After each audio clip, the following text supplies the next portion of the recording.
Welcome to all the aspirants. இன்றைக்கி நம்ம என்ன விஷயம் பார்க்க போகிறோம் அப்படின்னா, ஒரு முக்கியமான சோஷியல் ரிஃபார்மர், அதாவது இந்தியாவில் ஒரு முக்கியமான சமூக சீர்திருத்தவாதியான ஜோதிபா பூலேயை பற்றி தான் பார்க்க போகிறோம். ஸோ ஜோதிபா பூலேன்னு சொன்ன உடனே கண்டிப்பாக அது ஒரு பெண் அப்படின்னு நினைக்கக்கூடாது, அது ஒரு ஆண். ஓகேவா?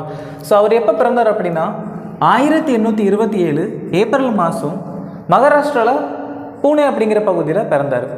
ஆக்சுவலாக அவர் பிறக்கும் போதே ஒரு லோ காஸ்ட்டை சேர்ந்தவர், அதாவது ஒரு குறைந்த ஜாதியை சேர்ந்தவர் தான் ஜோதிபா பூலே. மாலி அப்படிங்கிற ஒரு காஸ்ட்டை சேர்ந்தவர் தான் ஜோதிபா பூலே. அவங்களோட அப்பா அவங்க எல்லாருமே காய்கறி விற்கிறவங்க, காய்கறி வாங்கி விற்கிற அந்த ஒரு வணிகத்தை பண்ணிட்டு இருந்தவங்க. ஸோ இவர் வந்துட்டு சின்ன வயசுலேயே ரொம்ப கஷ்டத்தை அனுபவிச்சிருக்கிறார். எந்த மாதிரி கஷ்டம் அப்படின்னு பார்த்தா, அப்பர் கேஸ்ட் டாமினேஷன், அதாவது மேல் ஜாதி மக்களுடைய ஆதிக்கம் மற்றும் பிராமணிக்கல் டாமினேஷன்.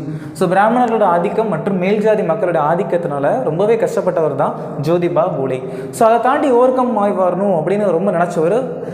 அவர் கூட இருக்கக்கூட மற்ற ஜாதி மக்களோட கொஞ்சம் மேன்மையாக வரணும் அப்படின்னு நினச்சவர் தான் ஜோதிபா பூலே.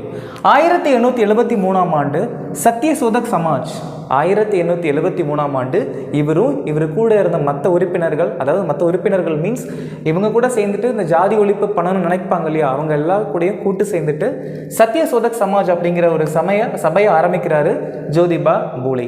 அது மட்டும் இல்லாமல் அந்த சபையை ஆரம்பித்தது மட்டும் இல்லாமல் விடோ ரீமேரேஜ் மூமெண்ட், அதாவது பெண்கள் அந்த டைமில் அவங்களோட ஹஸ்பண்ட் இறந்த திரும்ப கல்யாணம் பண்ணிக்க கூடாது அப்படிங்கிற ஒரு கட்டாயம் இருந்துச்சு. அதை தாண்டி பெண்கள் படிப்புக்கு ரொம்ப முக்கியத்துவம் கம்மியாக இருந்துச்சு.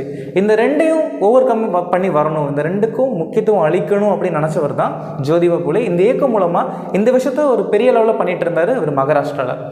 1851 ஜோதிபா பூலேயும் அவருடைய மனைவி சாவித்ரிபாய் பூலே, ஆக்சுவலாக சாவித்ரிபாய் பூலேக்கு வந்துட்டு படிக்க தெரியாது, அந்த படிப்பு எழுத எல்லாமே சொல்லி கொடுத்தது ஜோதிபா பூலே தான். ஸோ ஹஸ்பண்ட் அண்ட் ஒய்ஃப், அதாவது சாவித்ரிபாய் பூலே ஜோதிபா பூலே ரெண்டு பேரும் சேர்ந்து பூனேயில் முதல் முறையாக பெண்களுக்காக ஒரு ஸ்கூலை கட்டியிருக்காங்க. பெண்களுக்காக முதல் முறையாக தனியாக ஒரு ஸ்கூலை கட்டினது இவங்க ரெண்டு பேர் தான். ஒன்று ஜோதிபா பூலே, இன்னொன்று அவருடைய மனைவி சாவித்ரிபாய் பூலே. ஸோ ஜோதிபா பூலே நிறைய புக்ஸ் எழுதியிருக்கிறாரு, புத்தகம் எழுதியிருக்கிறாரு. அதில் முக்கியமானது திருத்திய ரத்னா, குலாம்கிரி, ஷேட்கராச்சியா ஆசூத், அதாவது திருத்திய ரத்னா, குலாம்கிரி, ஷேட்கராச்சா ஆசூத் அப்படிங்கிற புத்தகங்கள் எழுதியிருக்கிறாரு. இதெல்லாம் ஜோதிபா பூலே எழுதின முக்கியமான புத்தகம். அதுக்கப்புறம் இவருக்கு மகாத்மா அப்படிங்கிற பட்டமும் இருக்குது. ஸோ பொதுவாக மகாத்மா காந்தினா நமக்கு தெரியும், மோகன்தாஸ் கரம்சந்த் காந்தி தான் மகாத்மான்னு சொல்லுவோம். ஆனால் அதை தாண்டி ஜோதிபா பூலேக்கும் மகாத்மா அப்படிங்கிற பட்டம் இருக்குது. அந்த பட்டத்தை யார் கொடுத்தான்னு கேட்டால் 1888 வித்தால்ராவ் கிருஷ்ணஜி அப்படிங்கிற ஒருத்தர் தான் இந்த மகாத்மா அப்படிங்கிற ஒரு டைட்டில், ஒரு பட்டத்தை நம்ம ஜோதிபா பூலேக்கு கொடுத்துருக்காரு. தேங்க்யூ.